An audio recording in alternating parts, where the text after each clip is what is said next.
Qara tөгілді. Narmış ekan, narmış.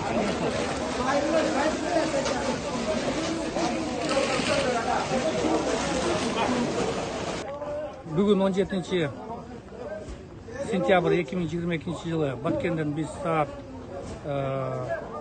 15-те шықтық. Азыр мына 22-20 болып отыр. Ошондо мына 5-6 саат ішінде бияққа келіп қалдық. Бирок ең мындай кыйынчылыгы бул жолдун оорчулугунан дагы мындай кооптуу жол болду. Бул 2-3 участкадан өттүк. Эгерде мындай дагы эле ошо кооптуу моменттер сакталып турат экен. Андан тышкары могу Сүлүктүн направлениясында прострел болгондуктан биз Сүлүктүгө кирип ошол жерден машинелерди эки чоң фураны баткыза албай Сүлүктөгө калтырып кеттик дагы. Анан калган 3 кыска өзүбүздүн кобалар менен бул жакка келдик. Эми бу жерде действительно мындай карасаң элдер аябай көп топтолуптур. Продуктылар азырынча уже жетишпей баратыптыр. Хоть мындай жергиликтүү бийлик карап атса дагы.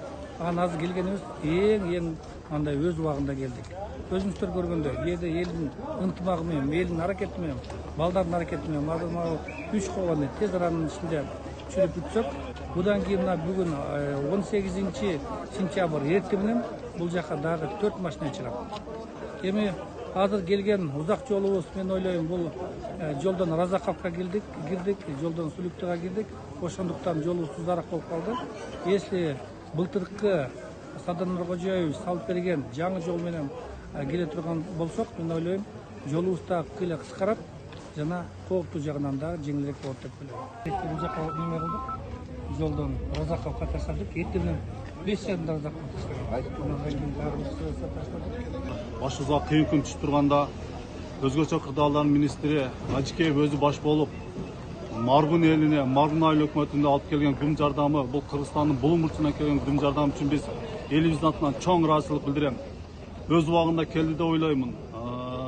Кечеги 15 сентябрдагы кырдаалга байланыштуу баардык жолдор жабылган. Биздин айыл өкмөтүндө элге продукта маселеси жетишпей калгандан байланыштуу ушул Ажикеев алып келген күм жардам, Кыргызстандын булуң бурчунан келген күм жардам өтө убагында келди.